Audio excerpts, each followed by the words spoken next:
엄마, 혹시 병원 다녀올 일 있으면 목욕탕도 한번 들려. 요즘 더워서. 왜? 무슨 냄새나? 엄마가 할머니한테서 냄새 난대요.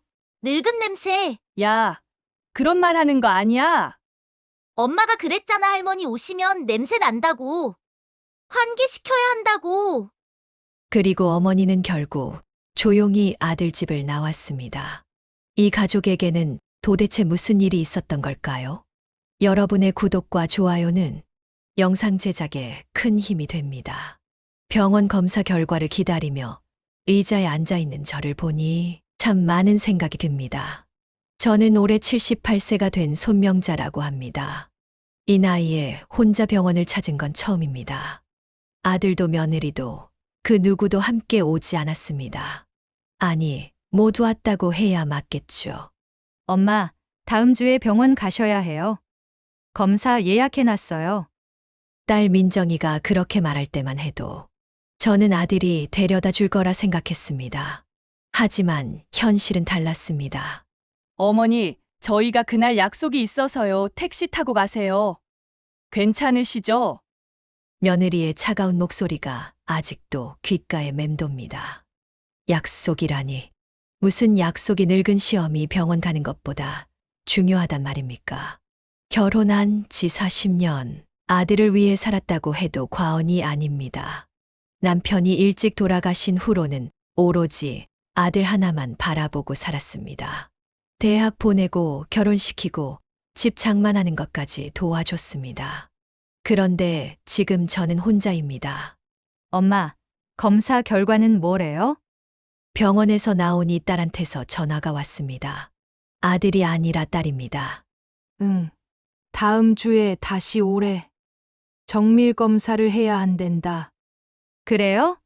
제가 같이 갈게요. 시간 맞춰서. 아니야. 괜찮아. 내가 뭘. 하지만 속으로는 고마웠습니다. 시집간 딸이 친정엄마 걱정해 주는 게 얼마나 고마운 일인지. 반면 같은 아파트에 사는 아들은 전화 한 통 없습니다. 집에 돌아오니 아들 집에서 소리가 들립니다. 창문을 열어놨나 봅니다. 당신 엄마 또 병원 갔다 오셨나 봐. 아까 현관에서 소리 들렸어. 그런가 보네. 나이 들수록 병원 자주 가시는 것 같아. 요즘은 특히 더. 그러게. 며느리의 말에 아들은 건성으로 대답합니다. 그게 전부입니다. 어떤 병원에 갔는지, 무슨 검사를 받았는지 묻지도 않습니다. 그날 밤, 저는 오래된 앨범을 꺼냈습니다. 아들의 어린 시절 사진들이 빛바랜 채 놓여 있습니다. 첫돌, 유치원 입학식, 대학 합격증을 들고 환하게 웃던 모습. 그때의 아들은 어디로 갔을까요? 엄마, 나 성공하면 엄마 호강시켜 드릴게요. 그 약속은 어디로 갔을까요? 사실 며느리와의 사이가 처음부터 나빴던 건 아닙니다. 아들이 결혼한다고 데려왔을 때 저는 진심으로 환영했습니다. 예쁘고 똑똑한 며느리, 대기업에 다니는 능력 있는 여자. 우리 아들이 복을 타고났구나 싶었습니다. 어머니, 앞으로 잘 부탁드려요. 신혼 초 며느리는 깍듯했습니다. 주말마다 찾아와 청소도 돕고 음식도 해갔습니다. 저는 그런 며느리가 예뻐서 이것저것 챙겨주곤 했습니다. 어머니가 해주신 김치 너무 맛있어요. 비법이 뭐예요? 별거 있나 정성이지. 정성. 함께 김장을 하며 웃던 날들도 있었습니다. 하지만 그것도 아이가 생기기 전까지였습니다. 첫 손주가 태어나고 며느리가 육아휴직을 하면서부터 뭔가 달라지기 시작했습니다. 어머니, 저희 집에 자주 오시는 건 좀 자제해 주세요. 왜? 손주 보러 가는 것도 안 돼? 그게 아니라 미리 연락 좀 주세요. 갑자기 오시면 불편해서요. 불편하다. 그 말을 처음 들었을 때의 충격을 아직도 잊을 수 없습니다. 손주 보러 가는 할머니가 불편하다니. 엄마, 그냥 전화하고 와. 뭐 어려운 거 있어? 아들은 늘 그랬습니다. 며느리 편이었습니다. 내가 언제는 연락 안 하고 갔니? 그래도 할머니가 손주 보러 가는데 요즘은 다들 그래. 우리 집도 좀 프라이버시가 있잖아. 프라이버시. 그때부터였을까요? 저는 남이 되기 시작했습니다. 시간이 지날수록 며느리의 태도는 더 차가워졌습니다. 어머니, 이번 주는 저희 집에 오지 마세요. 친정 엄마가 오시거든요. 그래. 그럼 나도 같이. 아니에요. 엄마가 어머니 뵙는 거 불편해하셔서. 친정엄마는 되고 시어미는 안 된다네요. 그 차별이 가슴에 못처럼 박혔습니다. 손주들이 자라면서 상황은 더 나빠졌습니다. 할머니, 우리 집에 자주 오지 마세요. 왜? 할머니가 싫어? 엄마가 그러는데 할머니 오시면 집이 지저분해진대요. 6살 손녀의 말에 저는 할 말을 잃었습니다. 며느리가 아이들에게 뭐라고 가르치는지 알 수 있었습니다. 그러던 어느 날 결정적인 사건이 일어났습니다. 명절 때였습니다. 온 가족이 모인 자리에서 며느리가 말했습니다. 어머니, 제가 음식 준비했으니까 주방에는 들어오지 마세요. 내가 도와줄게. 아니에요. 어머니가 하시면 오히려 더 번거로워요. 번거롭다. 저는 번거로운 존재가 되었습니다. 아들은 옆에서 TV만 보고 있었습니다. 마치 못 들은 것처럼. 엄마, 그냥 쉬어. 수진이가 다 한대잖아. 그날 저는 처음으로 깨달았습니다. 이 집에서 저는 손님도 아닙니다. 그저 불편한 존재일 뿐이라는 걸. 그 일이 있은 후로도 저는 꾸준히 아들네 집을 찾았습니다. 며느리의 차가운 시선에도 아들의 무관심에도 저는 참았습니다. 가족이니까, 그게 가족이니까요. 하지만 작년 여름 모든 게 바뀌었습니다. 더운 날이었습니다. 저는 손주들 먹으라고 수박을 사들고 아들네 집을 찾았습니다. 어머니 오셨어요? 며느리가 문을 열어주었습니다. 표정이 좋지 않았습니다. 수박 사왔어. 애들 좋아하잖아. 네, 들어오세요. 거실에 들어서자 뭔가 이상한 기운이 느껴졌습니다. 며느리가 창문을 활짝 열더니 에어컨도 켰습니다. 왜 이렇게 더워? 에어컨 틀었네. 어머니, 혹시 오늘 씻고 오셨어요? 순간 저는 귀를 의심했습니다. 뭐라고? 아니, 그게 요즘 날도 덥고 하니까? 며느리가 말끝을 흐렸습니다. 하지만 저는 알 수 있었습니다. 그게 무슨 의미인지. 그때 안방에서 아들이 나왔습니다. 엄마 왔어. 수박 사왔다. 고맙네. 근데 엄마, 요즘 건강은 어때? 괜찮아, 왜? 아들이 며느리와 눈빛을 주고받더니 말했습니다. 아니, 그냥 혹시 병원 다녀올 일 있으면 목욕탕도 한번 들려. 요즘 더워서. 목욕탕 저는 매일 씻습니다. 깨끗하게. 그런데 왜? 그때 초등학교 3학년인 손자가 방에서 나왔습니다. 저를 보더니 코를 막았습니다. 왜? 무슨 냄새나? 엄마가 할머니한테서 냄새 난대요. 늙은 냄새. 아이의 천진난만한 말에 저는 얼어붙었습니다. 며느리가 화들짝 놀라며 아이를 나무랐습니다. 야, 그런 말 하는 거 아니야? 엄마가 그랬잖아. 할머니 오시면 냄새 난다고. 환기시켜야 한다고. 내가 언제? 며느리의 얼굴이 빨개졌습니다. 아들은 당황한 표정으로 서 있었습니다. 저는 그 자리에 더 있을 수 없었습니다. 됐다, 나는 그만 가야겠다. 어머니, 그게 아니라. 집을 나서는데 눈물이 났습니다. 한평생 이런 모욕을 받아본 적이 없었습니다. 그날 밤 저는 거울 앞에 한참을 서 있었습니다. 주름진 얼굴, 하얗게 센 머리. 정말 저는 냄새나는 늙은이가 된 걸까요? 그 이후로 저는 아들네 집에 거의 가지 않았습니다. 가더라도 현관에서 볼일만 보고 돌아왔습니다. 추석 때였습니다. 오랜만에 온 가족이 모였습니다. 아들네도 딸네도 다 왔습니다. 며느리는 역시나 불편한 표정이었지만 그래도 명절이니 참는 눈치였습니다. 저녁 식사 후 거실에 둘러앉아 차를 마시고 있었습니다. 화기애애한 분위기였습니다. 그런데 갑자기 며느리가 말을 꺼냈습니다. 어머니, 요즘 건망증이 심하신 것 같아요. 뭐, 내가? 아까도 제 이름을 민정이라고 부르셨잖아요. 잠깐 헷갈린 것뿐이었습니다. 가끔 그럴 수 있는 거 아닐까요? 한 번 실수했다고. 한 번이 아니에요. 요즘 자주 그러세요. 며느리의 말투가 심상치 않았습니다. 엄마가 좀 깜빡깜빡하시긴 해. 아들도 거들었습니다. 나이 들면 다 그런 거야. 제가 변명하자 며느리가 말했습니다. 그래도 한 번 병원에 가보시는 게 무슨 병원? 치매 검사요. 요즘은 조기에 발견하면 진행을 늦출 수 있대요. 치매. 그 단어가 가슴에 비수처럼 꽂혔습니다. 저의 존재 자체를 부정하는 낙인 같았습니다. 내가 치매라는 거야? 그런 게 아니라 예방 차원에서. 됐어. 저는 자리에서 일어났습니다. 딸이 말렸습니다. 엄마, 언니가 걱정해서 그러는 거예요? 걱정. 이게 걱정이야? 제 속에서 분노가 끓어올랐습니다. 이것은 걱정이 아닙니다. 제거하고 싶은 존재에 대한 명분 찾기였습니다. 분위기가 싸해졌습니다.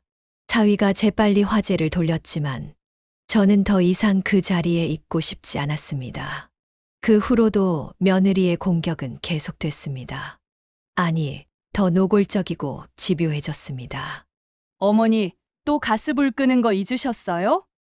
어머니, 약 드시는 것도 까먹으셨죠? 사소한 실수 하나하나를 문제 삼았습니다. 마치 제가 정말 치매에 걸린 것처럼, 아니 그것을 간절히 바라는 것처럼. 급기야 지난달에는 이런 일도 있었습니다. 아들이 둘러대며 말했습니다. 눈길은 저를 피한 채로. 엄마, 우리가 생각해봤는데 뭘?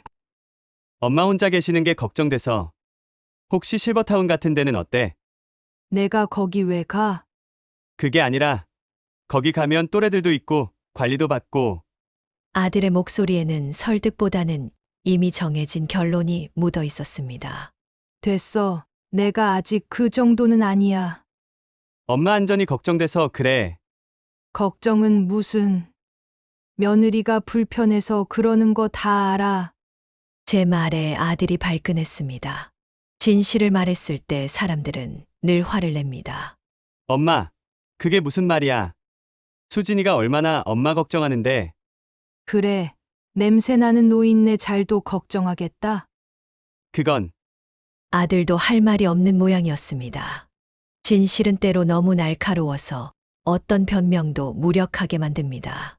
그날 밤 딸이 전화했습니다. 엄마, 오빠가 또 그런 얘기 했어요? 응, 정말 너무해. 엄마 아직 정정하신데. 괜찮아. 이젠 익숙해. 엄마, 딸 목소리에 눈물이 섞여 있었습니다. 엄마, 우리 집 근처로 이사 오시는 건 어때요? 뭐, 제가 엄마 모실게요. 며느리 눈치 보지 마시고. 딸의 따뜻한 마음이 고마웠습니다. 하지만 아니야. 난 여기가 좋아. 평생 살던 곳인데. 그래도 걱정 마. 엄마 아직 힘 있어. 사실 없었습니다. 하루하루 버티는 게 힘들었습니다. 아들에게 버림받은 것 같아서 며느리에게 천대받는 게 서러워서. 하지만 딸에게 짐이 되고 싶지 않았습니다. 딸은 딸의 삶이 있으니까요. 어쩌면 며느리가 진짜 원하는 건 제가 치매에 걸리는 것인지도 모릅니다. 그래야 요양원에 보낼 명분이 생기니까요. 그래야 제 존재를 완전히 지울 수 있으니까요. 석 달 전 정기검진을 받으러 병원에 갔다가 뜻밖의 진단을 받았습니다. 심장이 좋지 않다고 정밀검사가 필요하다고 했습니다. 집에 돌아와 한참을 멍하니 앉아 있었습니다. 심장에 문제가 있다니 이 나이에 큰 병이라도 걸리면 차라리 이대로 가버리면 모두가 편해질까요? 그런 생각마저 들었습니다. 누구에게 먼저 알려야 할까요? 당연히 아들이어야 했습니다. 하지만 전화기를 들었다 놨다를 반복했습니다. 며느리가 받으면 돈 드는 일이라고 또 뭐라 할 것 같았습니다.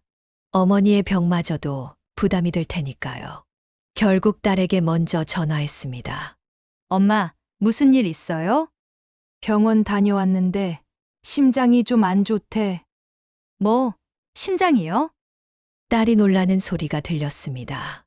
진심으로 걱정하는 목소리, 그런 목소리는 아들에게서는 오랫동안 듣지 못한 감정이었습니다. 정밀 검사 받아봐야 안 돼 별거 아닐 수도 있고. 엄마, 제가 같이 갈게요. 언제예요? 다음 주 목요일이야. 그럼 제가 휴가 낼게요. 꼭 같이 가요. 아니야. 괜찮아. 혼자 갈 수 있어. 엄마, 딸의 단호한 목소리에 저는 더 이상 거절하지 못했습니다. 이런 단호함이 날카로운 칼날이 아니라 따뜻한 이불처럼 느껴지는 게 딸과 며느리의 차이일까요? 오빠한테는 말씀하셨어요? 아직. 왜요? 오빠도 알아야죠? 그래야겠지. 하지만 저는 알고 있었습니다. 아들에게 말해봤자 달라질 게 없다는 걸. 의무감으로 하는 전화보다 차라리 모르는 게 나을지도 모릅니다. 그날 밤 용기를 내어 아들에게 전화했습니다. 병원. 왜? 심장이 좀 안 좋대. 정밀 검사 받아야 한다고. 아, 그래? 큰일은 아니겠지? 그게 전부였습니다. 언제 가는지, 누구랑 가는지 묻지도 않았습니다. 마치 날씨 얘기하듯 건조하고 가벼운 반응이었습니다. 민정이가 같이 가준대. 그래? 잘 됐네. 수진이는 요즘 회사 일이 바빠서. 변명도 하지 않았습니다. 그냥 당연한 듯이. 어머니의 병원 가는 일이 회사 일보다 못한 게 당연한 것처럼. 전화를 끊고 나니 가슴이 텅 빈 것 같았습니다. 내가 낳아 기른 아들이 이렇게 무심할 수 있을까요? 아니, 무심한 게 아니라 무관심인 걸까요? 검사 당일, 딸은 약속대로 병원에 와 있었습니다. 아침 일찍부터 와서 기다린 모양이었습니다. 엄마, 많이 긴장되세요? 좀. 괜찮을 거예요. 제가 있잖아요. 검사를 받는 동안 딸은 한 발짝도 떠나지 않았습니다. 결과를 기다리는 동안도 의사 설명을 들을 때도 옆에 있었습니다. 제 손을 잡고 있는 딸의 손이 따뜻했습니다. 다행히 큰 문제는 없습니다. 하지만 약을 꾸준히 드셔야 하고 정기적으로 검진받으셔야 해요. 병원을 나오니 오후가 되어 있었습니다. 긴장이 풀리니 갑자기 허기가 졌습니다. 엄마, 점심 드셨어요? 아니. 검사 때문에. 그럼 맛있는 거 먹으러 가요. 제가 사드릴게. 딸과 함께 한 식사는 오랜만에 편안했습니다. 눈치 볼 필요도 말을 조심할 필요도 없었습니다. 엄마, 진짜 오빠가 너무해요. 왜? 아니, 엄마가 병원 가신다는데 전화 한 통 없잖아요. 바쁜가 보지. 제 변명이 스스로도 초라하게 느껴졌습니다. 바쁜 거랑은 상관없어요. 마음이 없는 거죠. 딸의 말이 가슴에 박혔습니다. 맞는 말이었습니다. 바쁨은 핑계고 진짜는 마음이 없는 거였습니다. 엄마, 솔직히 말씀드릴게요. 뭘? 언니가 엄마 욕하는 거 저 다 알아요. 동네 아줌마들 모이는 곳에서 맨날 엄마 욕해요. 노이 냄새 난다고 하고 치매 기가 있다고 흉보고 자기는 나이 안 먹고 안 늙을 줄 아나 어휴. 알고 있었지만 직접 들으니 더 아팠습니다. 제3자에게까지 제 인격을 모독하고 다닌다는 사실이. 엄마, 그런 사람들한테 왜 잘해주려고 해요? 딸의 눈에 분노가 서려 있었습니다. 그래도 아들이니까. 아들이 뭐가 중요해요? 엄마한테 잘하는 자식이 진짜 자식이죠. 엄마, 제가 모실게요. 정말로. 아니야. 왜요? 제가 딸이라서, 시집간 딸은 남이라서. 그게 아니라. 엄마, 제가 엄마한테 받은 게 얼마나 많은데요? 결혼할 때도, 애 낳을 때도, 힘들 때마다 엄마가 도와주셨잖아요. 맞습니다. 딸에게는 아낌없이 줬습니다. 딸이니까 불쌍해서 그리고 진심으로 고마워하니까. 그런데 오빠는요? 오빠한테는 더 많이 해주셨잖아요. 집도 사주고 결혼 자금도 대주고. 근데 지금은요? 누가 엄마 옆에 있어요? 딸 말이 다 맞았습니다. 아들에게 모든 걸 쏟아부었지만 정작 제 옆에 있는 건 딸이었습니다. 늘 그랬습니다. 엄마, 더 이상 오빠한테 기대하지 마세요.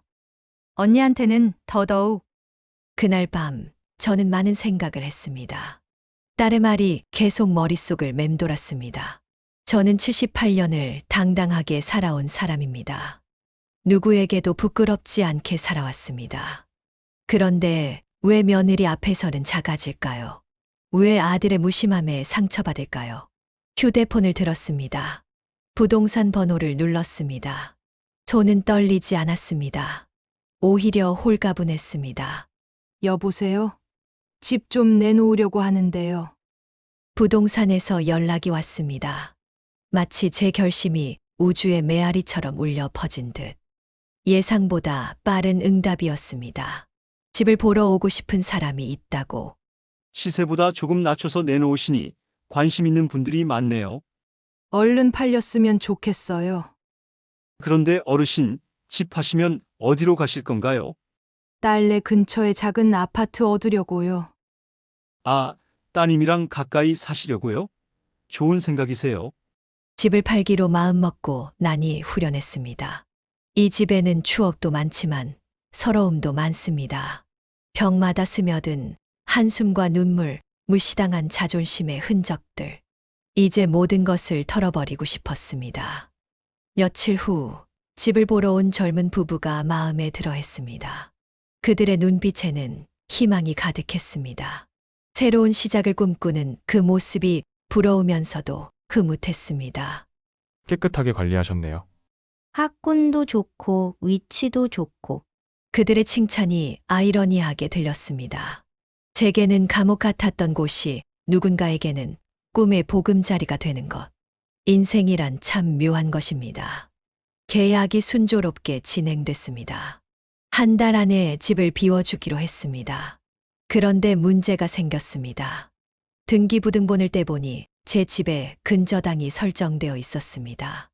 아, 이거 아드님이 대출 받으실 때 담보로 잡으신 건가 봐요. 순간 머리가 하얘졌습니다. 언제 이런 일이, 제 집이 제가 평생 일궈온 이 공간이 제 동의도 없이 담보로 잡혀 있다니. 아들에게 전화했습니다. 손이 떨렸지만 이번에는 분노 때문이었습니다. 엄마, 무슨 일이야? 집에 내 이름으로 근저당이 잡혀 있더라. 아, 그거. 아들의 목소리가 작아졌습니다. 죄책감일까요? 아니면 들킨 것에 대한 당황일까요? 작년에 사업 자금이 필요해서 엄마한테 말씀드렸잖아. 언제? 난 허락한 적 없는데. 엄마가 그때 병원에 입원하셨을 때 수진이가 대신 도장 받아왔어. 믿을 수 없었습니다. 내가 병원에 입원해 있을 때 몰래 내 도장을 사용했다니.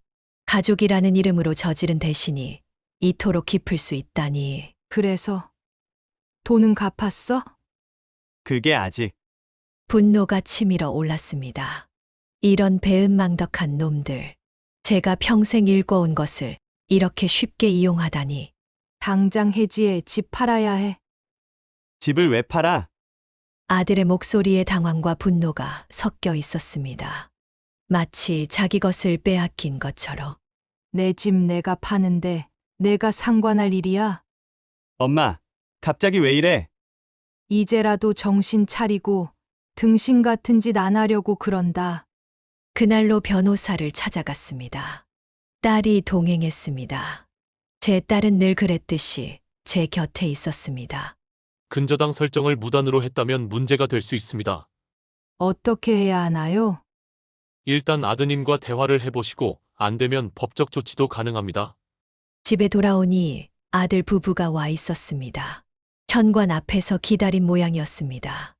며느리의 얼굴은 불그락푸르락했고 아들은 초조한 표정이었습니다.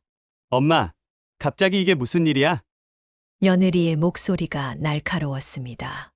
평소의 가식적인 공손함은 온데간데 없었습니다. 집을 왜 파세요? 저희한테 한마디 상의도 없이? 상해.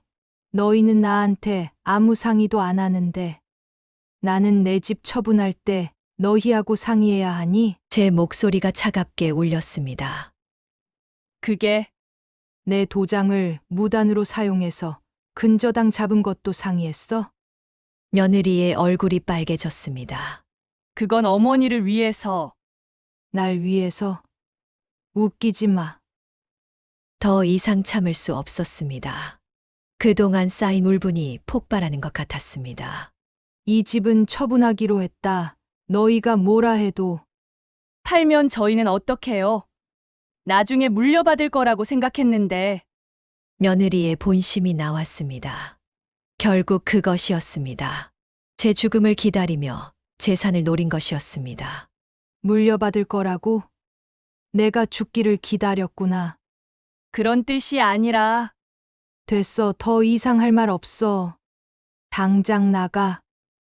그날 이후로 전쟁이 시작됐습니다. 아들은 매일 전화해서 회유했고, 며느리는 친정 식구들까지 동원해서 압박했습니다. 온갖 소문이 돌았습니다. 한 달 후 결국 집은 팔렸습니다. 근저당 문제도 해결했습니다. 아들이 울며 겨자 먹기로 돈을 갚았습니다. 그 과정에서 보인 아들의 추한 모습들은 제 마지막 미련마저 끊어주었습니다. 집을 판 돈으로 딸네 집 근처의 작은 아파트를 샀습니다. 집 명의는 딸 이름으로 해주었습니다. 그리고 남은 돈은 변호사의 도움을 받아 신탁 계좌를 만들어 딸에게 사전 증여를 했습니다. 법적으로 완벽하게 처리했습니다. 엄마, 이러시면? 딸이 망설였습니다. 착한 딸은 오빠를 걱정했습니다. 받아. 내가 아니면 누가 받겠니? 오빠가. 오빠는 이미 충분히 가져갔어. 이제 내 차례야. 공증까지 끝내니 마음이 편했습니다. 이제 정말 끝이었습니다. 아들과 며느리의 탐욕으로부터, 그들의 무시와 경멸로부터 완전히 자유로워진 것입니다. 엄마, 정말 후회 안 하실 거예요? 딸이 조심스럽게 물었습니다. 후회. 이제야 제대로 된 결정을 한 건데. 그것이 진심이었습니다. 늦었지만 이제야 제 삶의 진정한 주인이 된 것 같았습니다. 이사하는 날이었습니다. 트럭에 짐을 싣고 있는데 아들이 나타났습니다. 마치 유령처럼 예고 없이. 엄마, 정말 이렇게 끝낼 거야? 아들의 목소리에는 절박함이 묻어났습니다. 하지만 그것이 진정한 후회일까요? 아니면 잃어버린 재산에 대한 미련일까요? 끝이 아니야. 시작이지. 무슨, 그건 두고 보면 알겠지. 아들의 눈에 눈물이 고였습니다. 제가 처음 보는 광경이었습니다. 강인해 보이던 아들의 눈물. 하지만 그것이 제 마음을 흔들지는 못했습니다. 너무 늦었으니까요. 엄마, 내가 잘못했어. 용서해줘. 늦었습니다. 너무 늦었습니다. 용서는 상처가 아물 시간이 있을 때 가능한 것입니다. 아들에게 받은 상처는 너무 깊고 치유하기엔 남은 시간이 너무 적었습니다. 용서? 뭘 용서해? 엄마한테 너무 못했어. 수진이도 반성하고 있어. 거짓말이었습니다. 며느리는 끝까지 집에 오지 않았습니다. 반성, 그녀가 반성하는 건 제 재산을 놓친 것뿐일 겁니다. 그만 가라.